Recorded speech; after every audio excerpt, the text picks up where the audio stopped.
One more here before we go to bed, and let's focus on Judith Krishnamurti. When he talked about the quiet of the mind, I don't know if we covered this earlier or if I talked to Dad about it, but it needs covering again. Okay, in order to quiet the mind, I think I was talking to Dad about it. You quiet the mind. Okay, he's not talking about going dumb and don't think about anything like he's doing that car. That drove me crazy. That meditation shit. What he's telling you is quiet the mind. Is he tells you this all the time. He says you have to be skeptical. You have to be able to prove in things to yourself. You have to be intelligent enough to understand what is right from wrong, what is good and bad, things like that. And when he's talking about quieting the mind, is like, okay, with me, I was in this tub soaking, and I get out, Suzuki's talking to me. And he goes, as far as strength goes, Earl, no one knows how good you are because they're not being as good as you. You're standing up for the Lord's Prayer without fear among the worst people that have ever tried to stop us from living the Lord's Prayer. Okay. And you're strong enough to survive the most heinous manipulations, abuses, and disgusting treatment of a good person. Okay, without dying or going mad. And I have the ability, I didn't know this till Sierra Vista. I kind of did, but not really. That the ability to protect people from killers. Okay, better than Keanu Reeves and John Wick and all that. My body is like, but people, that's not true. You look like this and that. Jonah. Okay. Jesus was crucified. He could have got up and killed everybody he needed to and go off to the weather and start his own, resistance movement. But that's not what he's about. You can't take on a large violent group and defeat them if everybody decides they're going to compete in large violent groups. You can protect people like Muhammad did with the Medinans from the Meccans. You can protect people like David and Solomon. You can protect people like Samson did. But during Jesus' time and my time, no, it's not feasible. John Wick is idiot fantasy. Thor, Captain America, Iron Man, Spider-Man, Aquaman, Superman, it's all idiot fantasy. Okay, that's why they fantasize about that. Superman. And I remember getting those for Noah when he was a little kid. I remember hearing them at 3 o'clock in the morning in Wyoming. Dun da da dun da da dun da da dun da da. And I got them in the dollar bins at Walmart. And they're truth, justice, and the American way. I remember the one thing that was really just hideous was that Cloris Leachman, fucking psychologist at the top public school in Sierra Vista, when he was defending the kids that were being made fun of, and he was tired of it and got abused. And the lady's sitting there telling me, he goes, he's a concrete thinker. It's like a Nazi. He thinks a certain way, and he'll get together and he'll kill people like him, kill people. And I'm like, lady, you're kind of basically Noah's taught right from wrong. And when people don't do right and then they're not corrected, he's like his mom. He gets angry. Okay, and then when we got to we took him out of that and we took him to the charter school with Mrs. Summers, who was from Amy's mom's and dad's church. She's a beautiful sweet black woman. And Mrs. Rich, was it?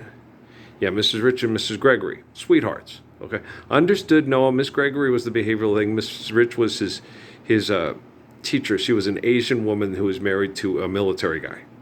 Okay, she was very kind and understanding and sweet. She understood situations. She understood people's behaviors and how people could be sneaky, and how Noah wasn't sneaky. There was a sneaky bone in his body, but he knew. He explained what was going on, and she knew. And she said, "You're still gonna have to talk to him." And what I basically had to do is take Noah and say, "I trust Miss Gregory, Miss Rich, and Mrs. Summers. So you're gonna have to leave the dealing with the kids. You cannot beat the shit out of the Snidely Whiplash middle motherfuckers."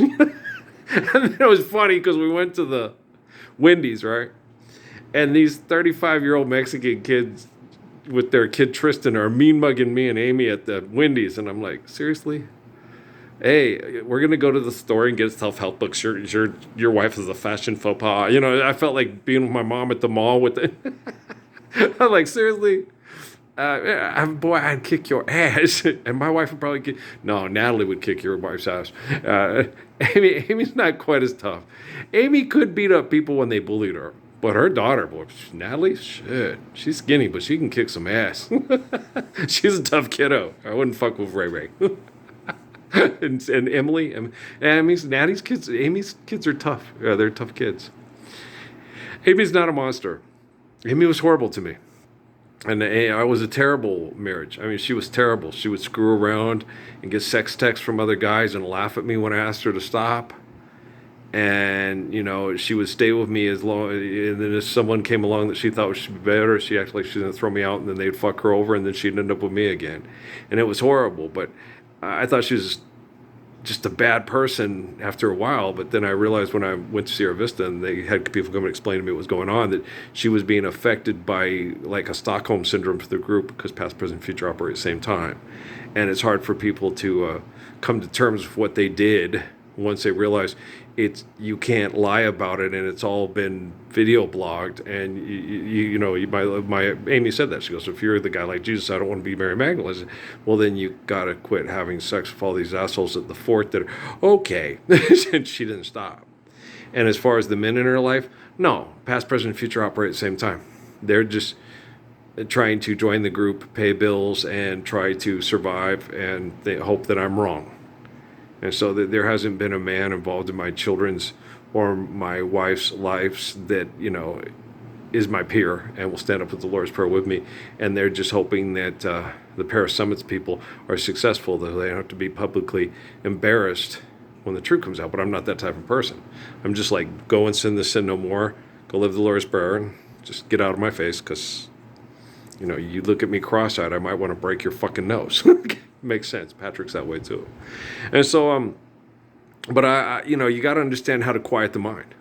And that's why I'm real good at it. Let's sit there. But Jesus keeps saying to me, no, Earl, you're being too nice because you're worried about hurting people's feelings, because it affects your kids and you love your kids and you don't want them to be hurt anymore. It's not a thing of like, I want everybody to like me. It's, I want my kids to feel good, and I want them to enjoy the people that were in their lives while I was trying to stop the abuse without looking at them like, you fucking creep. They were all being manipulated just like the other people. I don't go after. Like I told you guys, there are no bad Pokemon, just Pokemon trainer. And all you regular people, you're Pokemon. Pokemon trainers, the technology is going to have to isolate, contain, and stop them. And that's what I do. Okay, guys, I'm going to go to bed. Let's load this thing up. Make it fast, assholes.